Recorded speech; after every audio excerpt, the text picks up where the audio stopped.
So students, up to now we have studied about projectile motion and its supporting mathematical equations. Okay, so now we have to look after how much time it has been taken to reach the ground from its point of projection, and what are the various times that we have to consider, as well as maximum height. So how to find all these things? Those things we are going to discuss now. Is it clear?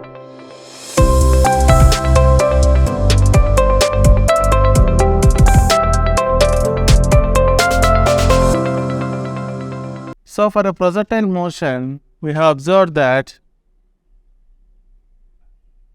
a body is thrown with a velocity u, making an angle theta. What happens is that it takes a parabolic path. This is what we have studied now. Whereas for this u, this one is its x component, whereas this one is its y component. Okay.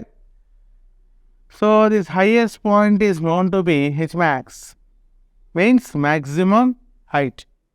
The time taken for the body to reach from this is called as POP, means point of projection, whereas this point is called as POS. Let me write here, point of striking. Okay, the time taken for the body to reach from its initial to highest point here, and this time we are calling it as time of ascent, isn't it? So how to find this time of ascent? That is what the question. So students, let me write here, time of ascent, symbolically T suffix A. So what is time of ascent? The time taken for the body to reach its maximum height. The time taken by a body projected upwards with a velocity u and an angle theta with respect to horizontal to reach its highest point, or you can say maximum height, is called as time of ascent. Let me read this for you. The time taken by a body projected upwards with a velocity u. So here, this is a body projected upwards with a velocity u. Okay, that velocity is at an angle theta. So here, this velocity u is at an angle theta. Clear? With respect to horizontal. So this is horizontal here, x-axis, to reach its highest point. So this is nothing but highest point. Okay, like this we have taken. So let us use our common equation, that is Kinematics third equation, v square minus u square is equal to 2as. Okay, my dear children, why this one? Because here I am including height, initial velocity and final velocity at this point. Y component is 0 and x component is u. We have studied earlier. So since I know two velocities and distance, I am using this equation where this is one velocity, this is one velocity, and this is a distance. Understood now? Now, so this is y component, and this is y component, and this is y component, this is y component. Okay, you are considering distance up to maximum height. So let me take here h max. And acceleration ay is nothing but minus g. Okay, acceleration is nothing but minus g. Now, this could be written as vy square minus uy square. But here what you have to observe is that vy, it was taken as 0 at maximum height. So this one, this vy value must be 0. Like this I am getting. So minus of uy square minus 2g h max. These two are cancelled. So y component square divided by 2g is equal to h max. So in order, if you are interested to find out the maximum height, you have to use this formula. H max is equal to u square by 2g, where this uy is nothing but, as I told you initially, it is u sin theta. Since square is there, u square sin square theta by 2g. Okay, here we have found out maximum height, not ascent. Okay, ascent I am going to find out. So, what is the definition for maximum height? Highest displacement. That's it, no? So, maximum height is nothing but highest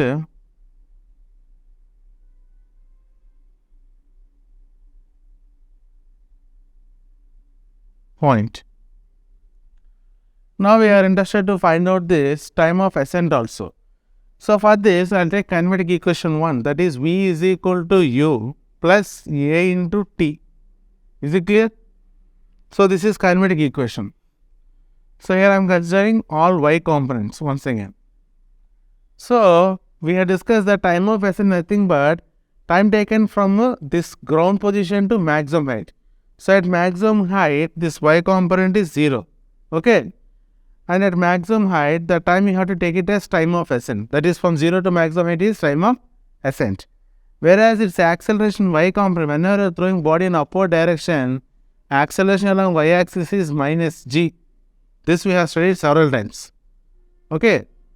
And whatever that was there here, let us substitute directly. So, from this, what I can say is the minus is coming this side.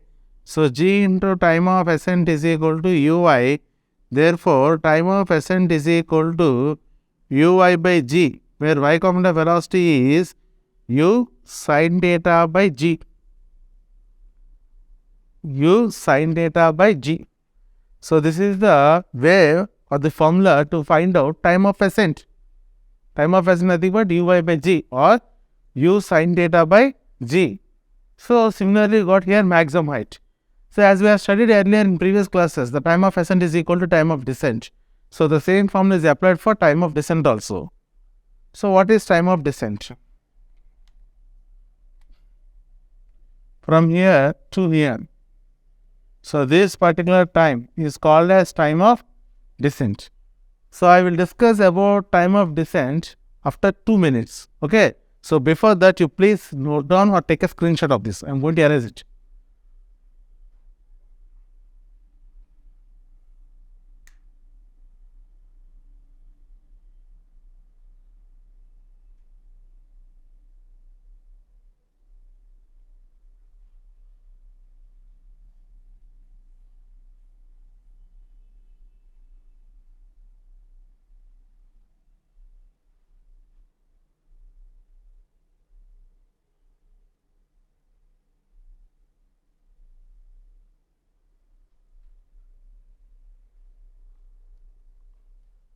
Okay, children, now we are discussing about time of descent. What is time of descent?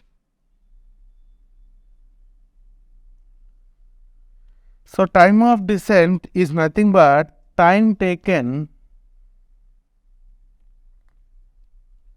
Time of descent is nothing but t suffix t is nothing but time taken by a body to reach ground from its highest point. So, to reach ground or point of striking from its highest point. Okay. So, you have to consider only from highest point. That is, in this journey, you have to consider from highest point. So, at this highest point, x is okay, x component of velocity, but y component of velocity is 0. Okay. So, this particular time that we are considering here is called as time of descent. Okay. So, directly I can write time of ascent equal descent, or else we can derive it same way. Vy is equal to uy plus a by t. If I consider its motion from highest point, this y component is 0 and ui is ui only. Since it is coming down, ay is plus g into t, time taken is descent. Okay. So, this is the way we have to consider. Now, coming to this ay, I will take it as minus g only. Why? Since your body has been projected upwards, okay, acceleration is taken as minus g. So the same thing will be carried out. Is it clear?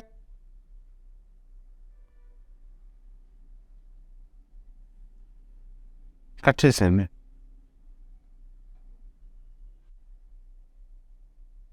Okay.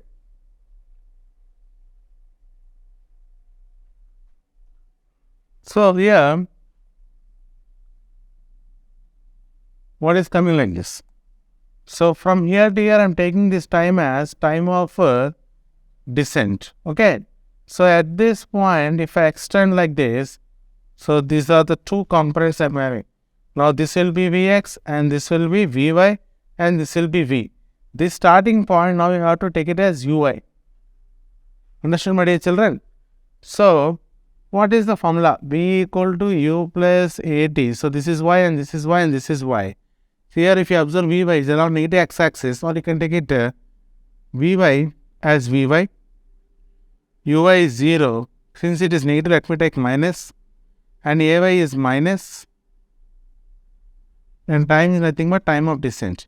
So minus Vy is equal to minus g Td. This both will be cancelled and time of descent is equal to Vy by g. Like this you could write. Okay? Or else directly can say this one, this time of descent is equal to time of ascent is equal to Uy by g equal to U sin theta by g. Like this you could write down.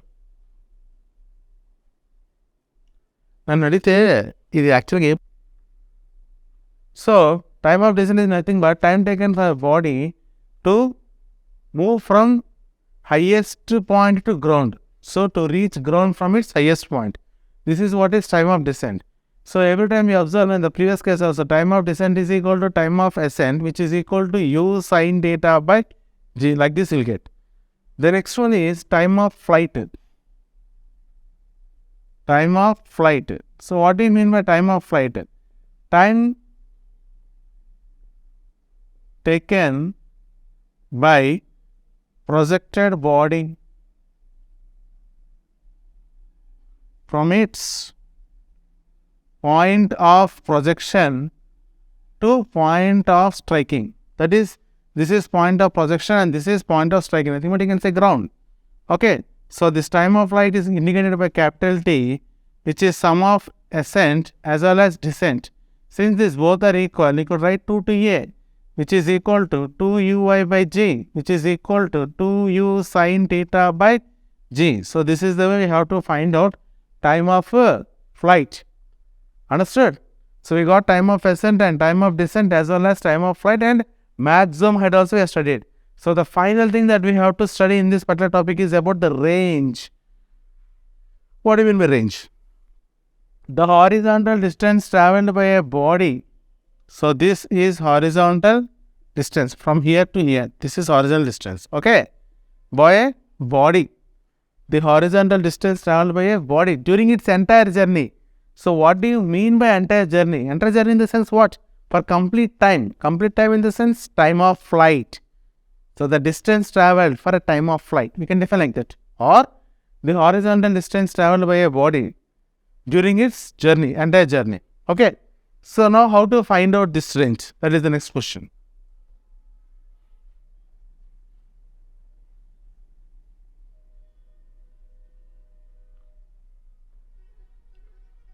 Range is nothing but horizontal distance travelled by a body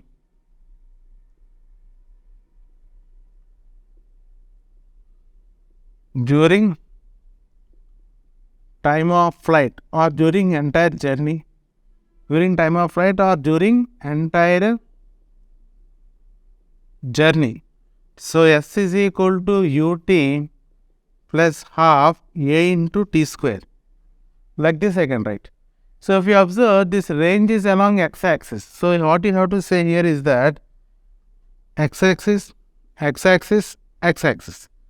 So acceleration along x-axis that we have discussed earlier, y is minus g, whereas acceleration along x-axis is 0. So now this part will become 0. So the remaining part is ux into t plus 0. Okay. So distance along x-axis is ux into t. Is it clear? So the complete distance is ux. But what I am saying is that this range is carried out for time of flight. So why don't you substitute this small t as time of flight, that is capital T. If this is capital T, then means time of flight. For the complete time of flight, the distance will be range r along x-axis. So now what I could do is that here r is equal to ux into capital T. Capital stands for time of flight. Now what is this capital T and what is this ux? Ux is nothing but u cos theta. So we have studied ux is equal to u cos theta and uy is equal to u sin theta, that we have studied earlier, right? Ux is equal to u cos theta, uy equal to u sin theta into t. What is this t? Time of flight. Where is the time of flight? That is the answer. 2 u sin theta by g. So now I have to simplify this. I have to simplify this.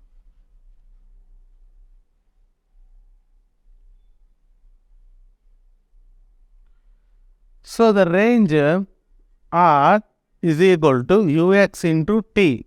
Okay. This time t can be written as 2u by g. 2 times of uy by g. Like this we could write. Which is equal to 2 times of ux uy by g. So this is one answer for range. Or you could substitute in terms of theta also. So if I substitute in terms of theta, what I am going to get here is that 2 times of, in place of ux, it is u cos theta. In place of uy, it is u sin theta by g. So final answer is that u square 2 sin theta cos theta by g. Like this I am going to get. Okay. So this 2 sin theta into cos theta can be taken as sin 2 theta.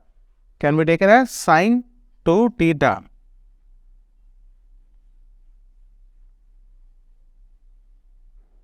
Okay. So u square sin 2 theta by g.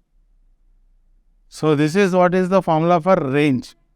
R is equal to u square sin 2 theta by g. Clear? So once again telling you, my dear, range r is nothing but horizontal distance travelled by a body, okay, during its entire journey, or you can say entire time of flight. For that, since it is along x-axis, I have taken distance along x, but not y. Understood, no? Because range is along x-axis. So that is the reason I have taken along x. So sx is equal to axt plus half axt square. So we know that acceleration along x-axis is 0. I have substituted here. So sx is equal to ux into t. So you are taking for complete time t, time of flight. So for complete time it must be range r along x-axis. So r is equal to ux into t, which is nothing but u cos theta, and where time t is 2u sin theta by g. The same thing I have done once again for u. Okay, ux is nothing but u cos theta, u is nothing but u sin theta. So we get this answer. So remember this, very, very important. So the interrelated concepts and everything we have discussed in detail, okay, in the next class.